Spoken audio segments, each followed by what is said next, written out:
MCA wa Kiambu County ni agita na mutino wa bara oriri arauma guthika ithe mwena wa Nakuru County Molo sub county.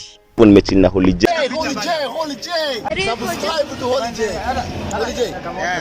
Holy J TV, are you holy?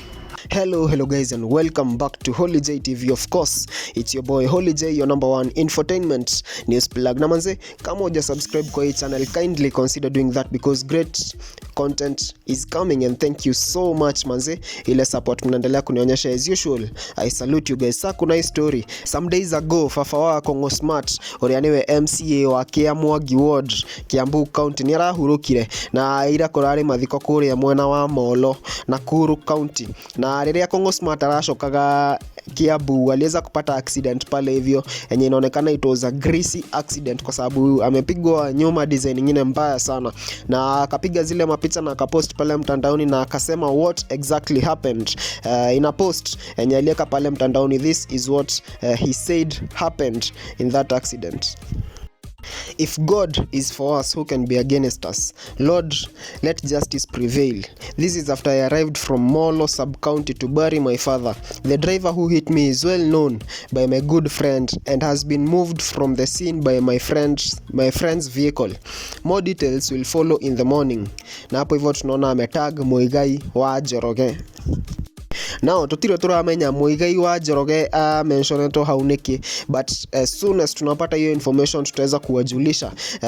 Watu wasanii wameingia pale kwa comment section kumwambia pole kwa sababu ya hiyo ajali yenye imemfanyikia, yenye ilikuwa near death experience kwa Kongo Smart, tukiongozwa na MCA mwanzake kutoka Murang'a County, na pia ni msanii mbegi wa Mogithi anaitwa Honorable Gathe wa Jeri, MCA pale Gaturi Ward. Anasema the devil has no place this year, glory be to God, you are safe.